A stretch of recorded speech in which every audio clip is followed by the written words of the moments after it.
It was a very busy time on the island of Sodor. All of the engines were working very hard.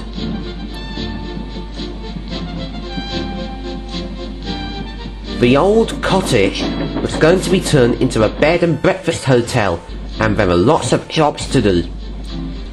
Henry, James and Great Western Engine Duck were all chosen for the special job. Each of them had a job to do. Henry and James took turns bringing the building materials to the workmen, and they each take turns of taking the workmen there as well. While Duck took John the crane to help with the roofs. Everything was going well, until there was a problem. The hotel was almost finished, but Mavis was late. She was meant to bring John the crane a flatbed full of chimney pots and roof tiles to finish up. Henry, James and Duck were stuck at the siding, so they couldn't find her. So Mavis was meant to take the engineer to mend the points as well. But she was late. James and Henry were getting impatient by the minute. Just then, Thomas and Percy arrived. They were on their way to their important job. "What's the matter?" asked Thomas. "You three should be back at Titmouth to collect the next load of building materials by now. You're late." "Well, it's Mavis's fault," grumbled James. "These points in front of us were broken, so we're stuck in our siding. She was meant to bring the engineer, chimney pots and roof tiles, and John the crane, but she's late." "Yeah, you don't know where she is, do you, Thomas?" asked Henry grumpily. Thomas chuckled. "No, but if we see her, we'll tell her, won't we, Percy?" asked Thomas. "Yes, we will," whistled Percy from behind him. "Well," said Thomas, "we got to go now. We got some new platform benches to pick up from the mainland and deliver them to all the stations, and a new chair for the fat controller." "Yes, so you just go and tell Mavis that we're waiting for her," sniffed James. "We'll do that, James. Cheerio, everybody," tooted Thomas, and together the two engines set off to the mainland to do their very important job. Further down the line, Mavis was hurrying along the track with John the crane, some empty trucks and a flatbed full of chimney pots and roof tiles. She had broken down earlier that day. She is mended now and she is on her way, but she is late, so she is hurrying to get all her jobs done in time. But up ahead on the hill was a big rock in the middle of the track. Mavis was sure she could push it out of the way, but her cow catchers were worn and torn and rusty. With a crash and a climb, Mavis crashed into the rock and was stuck. Luckily, no one was hurt.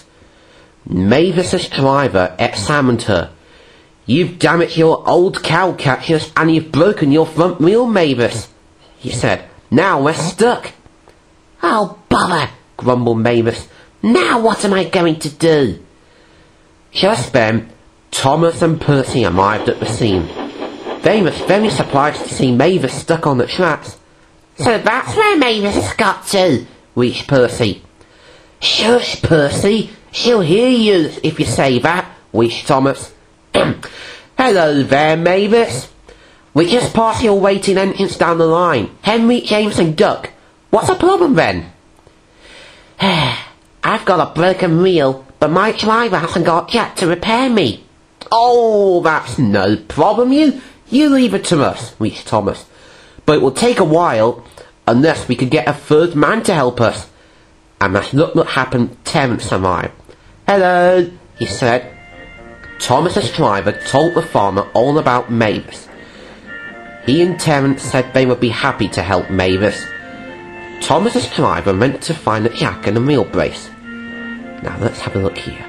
Jack and a wheel brace. Yes, that's it, men. Then an idea flew into Thomas's funnel. "We don't need jacks and a wheel brace. We can use John the crane. At least he can be helping us now, eh, John?" said Thomas. But John's mind wasn't in helping Mavis at the moment. He was feeling sad.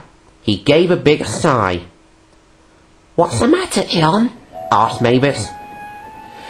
I'm always being pulled about by another engine, sighed John, and to tell you the truth, I am getting sick of it. I'd long to be moved about by myself. In fact, I could be a leader and move along the tracks, if you know what I mean. Sometimes I feel like a lazy diesel like Dennis.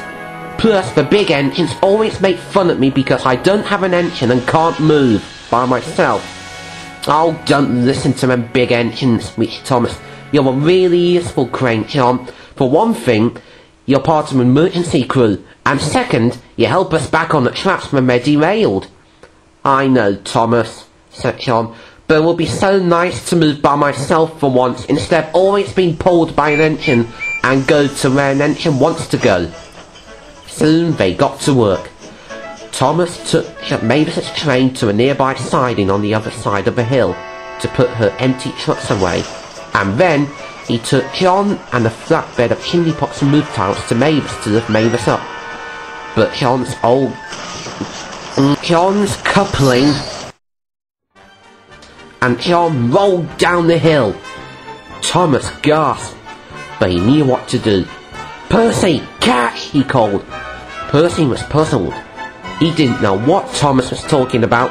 "What? Where?" he asked. "There!" called Thomas. By the time Percy realised, it was too late. "Help!" called John as he rolled along the track down the hill. Thomas and a truck of tiles rolled up to Mavis. "Oh, fizzling fireboxers!" gasped Thomas. Percy felt the silliest of all. He knew it was his fault for not stopping John in time. "Oh, drat," he muttered to himself. Meanwhile, the engines were still waiting. "If this keeps up, it will soon be bedtime," grumbled Henry impatiently.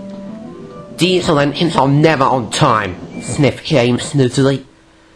"Oh God, here he goes again," grumbled Duck. Then he saw something rumbling along the track towards them. "Whoa, look at that! It's John, and he's moving by himself." He was right. It was John as he raced along the track. "I don't get it," said Duck. "If John's moving by himself, where's the rest of Mavis's train?" he asked. Meanwhile, there was another problem. Mavis's spare wheel had been accidentally put on John's flatbed, and now it was gone along with John. Percy still felt bad about what he had done. "Sorry about this, Thomas," he said sadly. "Oh, it's not your fault, mate," said Thomas kindly. "The only thing is," said the engineer, "how will I mend the points now? And how will I deliver the chimney pots and roof tiles to the building site now?" groaned Mavis. "Well, don't worry, Mavis. Look, I'll stand in for you. I'll do your special. Percy, you go and find John the crane. And when I deliver the chimney pots and roof tiles, I'll pick up a new wheel from the Sodor Steamworks." "Thank you, Thomas," said Mavis. "See you guys later." Percy raced away to find John the crane, and Thomas set off with Mavis's flatbed to the building site, with the engineer on board.